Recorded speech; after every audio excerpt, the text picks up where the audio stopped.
What's going on, guys? Tyler here with Pours, Preps, and Projects, and today got a little haul for you. I believe I was about 45 bucks in, so let's go and show you what all I got and talk a little bit about these inflated prices that we're having right about now.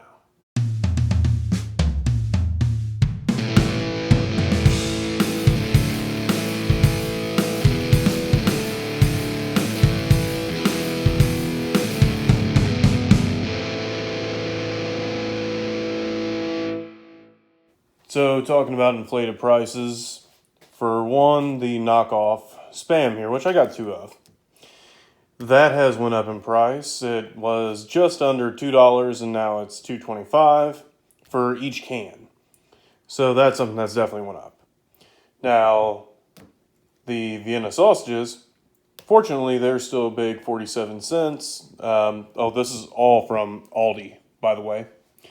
So I can still pick up 10 cans of these, and for two, you're spending about $1. And it's a pretty easy way to calculate it. Maybe a little more with tax, whatever.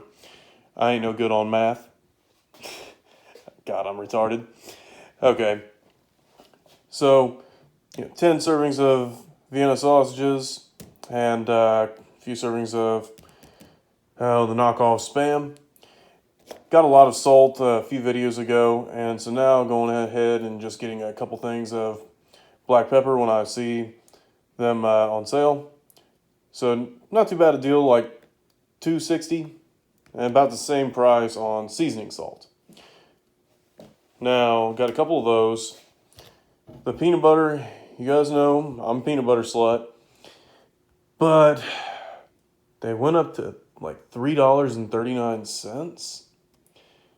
So I'm sure it's still the best deal around that I can find on peanut butter. But yeah, that was a little salty.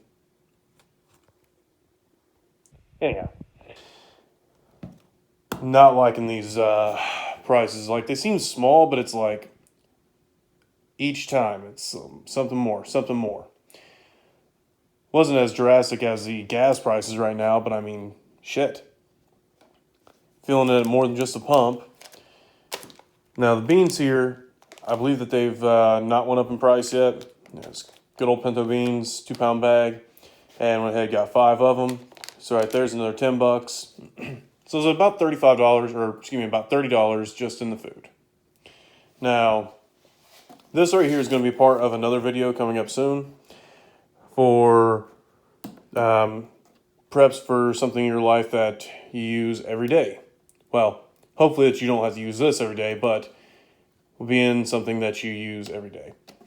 Now, this right here is also from Aldi, the Fire Extinguisher. Now, it's a small one. Yeah, it's not going to give you a very long spray, but this might be just that little bit that you need to keep something from going from a small situation, like a small fire, to a big, out of your hands, out of control situation. So having one of these, I think, is a good idea. Heck, we've got some in the house. If you can see over here, in the corner of the kitchen, there's one right next to a water jug. Not that the water jug has any significance, but you get what I'm saying. So one of these right here was $13 before tax, and says they're on sale. So that ended up rounding out where I was at $45 and some change for the haul today. Now, guys, with all that's going on over in the East, everybody knows what that situation is, our possible World War III coming around. Keep prepping your pantries. Heck, even at your grocery stores, you can find cool stuff like fire extinguishers.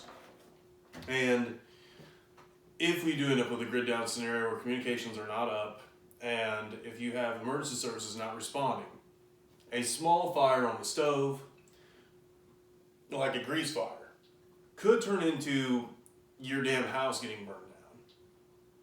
And all of your preps getting lost, and you going on refugee status with your bug out bag, trying to live on what you've got in your bag, which is not going to be easy. And if you lose all the preps that you have made, that would be detrimental, be terrifying.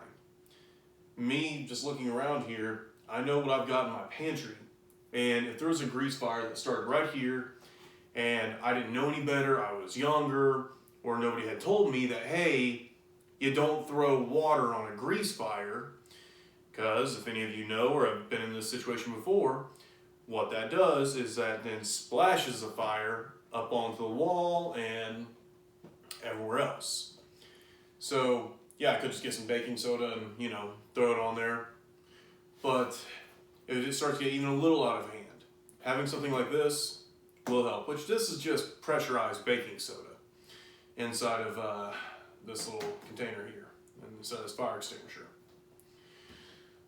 So for things like that, having one of these around, think about it. Keep a small situation small before it becomes an actual emergency, and you end up losing a lot of time and money and, well, time that you have to live off the preps that you stored.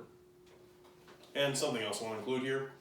I did not buy this today, but I feel like it's worth a mention. A week or so ago I got it. This is 10 High Sour Mash Bourbon Whiskey. Now, whiskey might not be everybody's thing. Bourbon might not be everybody's thing.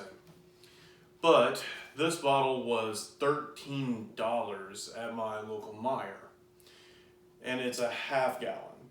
Now, to keep my sanity and for trading, whether I've got some Coke to go with this whiskey, I'd say once we bite the big one here soon, as it's looking like, I'll be drinking this straight, relax my mind a little bit.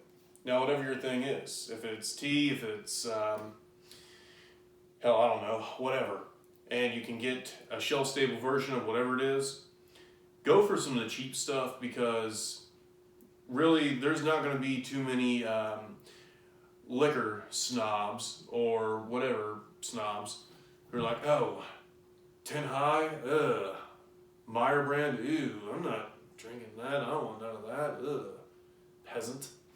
There's not going to be anybody like that. Or if there are, they'll learn quick. So, just something I thought I might add, that for around the $15 mark, something that can potentially save your house, maybe save your life, or that of your family's, and something may save your sanity, or be a hell of a good trading item. Well, guys, I think that's about it for this episode of Pours, Preps, and Projects. Shit is getting crazy. Don't stop prepping now. Don't stop now. No excuses. Alright, guys. Links in the description. Do your Amazon shopping off of my link. It'll help support the channel. As well as I'll have a link in the description for Miss Nature Prepper and Martin Midlife Misadventures. Go ahead and check them out. That's about it, guys. Alright, have a nice day.